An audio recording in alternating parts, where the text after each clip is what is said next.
ଜୟ ଶ୍ରୀକୃଷ୍ଣ। କବି ଭକ୍ତଚରଣ ଦାସ ଏପରି ଭାବରେ ମାତୃହୃଦୟର ବାତ୍ସଲ୍ୟମୟୀ ମମତାକୁ ଦର୍ଶାଇଛନ୍ତି, ଯାହା ନିଜ ହୃଦୟର ଗଭୀରତମ ପ୍ରଦେଶକୁ ଛୁଇଁ ପାରୁଛି। ସେହି ପଦ୍ୟ ଯାହାକି ନବମ ଶ୍ରେଣୀର ପ୍ରଥମ ପଦ୍ୟରେ ଅଛି, କାହା ମୁଖ ଅନାଇ ବଞ୍ଚିବି। ଚାଲନ୍ତୁ ମାତୃ ମମତା ଭଳି ଏହି ପଦ୍ୟକୁ ଆବୃତ୍ତି କରିବା।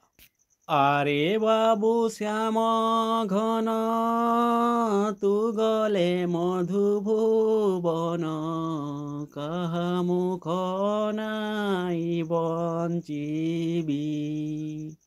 ହେ ବଦସ ଦିଗ ଶୂନ୍ୟ ଅଥିର ହେବ ଜୀବନ, ନିଶି ଦିବସରେ ଝୁରୁଥିବି।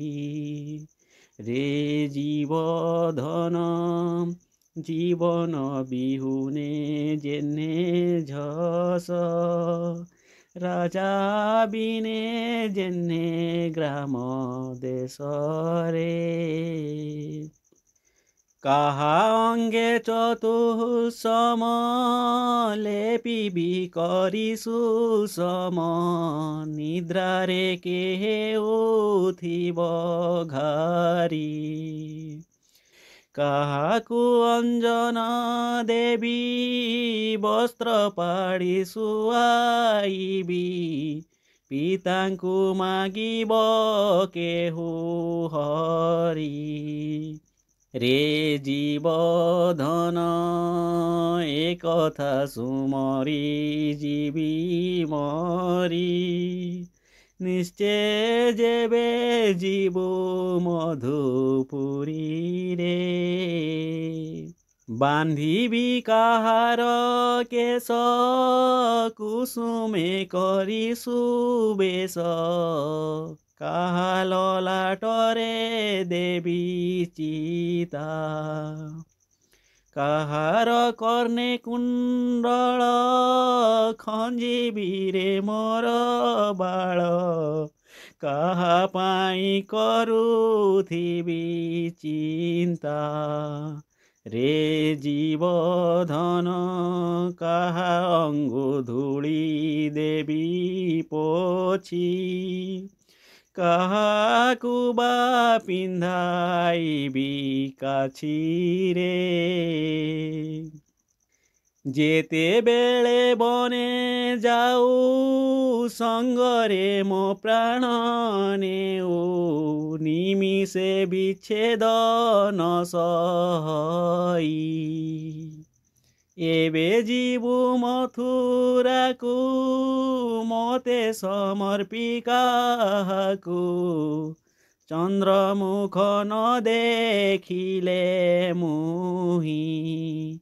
ରେ ଜୀବଧନ ଜୀବନ ହାରିବି ଗଣ୍ଡ ଜଳେ, ତୁ ମତେ ଅନ୍ତର ହେଲେ ତିଳେରେ।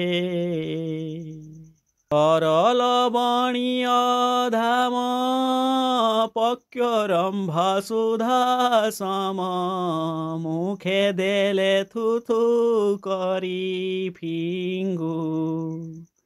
ଯେତେ ରୂପେ ନାଳିଆଇ ପରସଇ ବଳିଆଇ, କୋପେ ଉଠି ପାକ ଭାଣ୍ଡ ଭାଙ୍ଗୁ।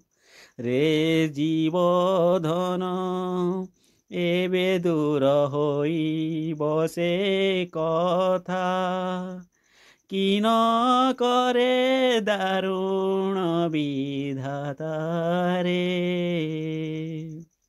ଛାଇକି ଅନାଇ ଡରୁ ଧାଇଁ ମୋତେ କୋଳ କରୁ, ବସନେ ଘୋଡ଼ାଇ ମୁଖ ଗୋଟି। ହେଉଥାଉ ଥର ହର ଦେଖିଲେ ଅନ୍ଧାର ଘର, ଉଚ୍ଚ ପାବଚ୍ଛନ ପାରୁଠି। ରେ ଜୀବଧନ ମଧୁପୁରେ ହସ୍ତି ଘୋଡ଼ା ମାନ, ଗର୍ଜିଲେ ନ ପୁଣ ଡରୁ ଶ୍ୟାମରେ। କାନ୍ଥେ ଦେଖି ଚିତ୍ରପନ୍ତି ନାନା ଭୟଙ୍କର ମୂର୍ତ୍ତି, ଭୟେ ଯାଉ ସେ ଘରୁ ପଳାଇ। ଏବେ କଂସପୁର ଯିବୁ ରାକ୍ଷସ ମାନ ଦେଖିବୁ, ଡରି କାହାକୁ ଧରିବୁ ଯାଇ। ରେ ଜୀବଧନ ମାଏ ବୋଲି ଡାକିବୁ କାହାକୁ, ସାହା ବାକେ ଆହା ବୋଲିବାକୁ ରେ। ନିଶା କାଳେ ମୋର କୋଳେ ଶୋଇଥାଉ ଶ୍ରମ ବଳେ, ସ୍ୱପନରେ ଦେଖି କିସ କିସ। ମା ବୋଳି ଚମକି ପଡ଼ୁ କଣ୍ଠେ ଦୁଇ ଭୁଜ ଭିଡ଼ୁ, ପୁଣି ଶୋଉ ଘୋଡ଼ି ହୋଇ ବାସ। ରେ ଜୀବଧନ ସେ କଥା ସୁମରି ମରି ଯିବି, ଉଠ ବୋଲି କାହାକୁ ଡାକିବି ରେ।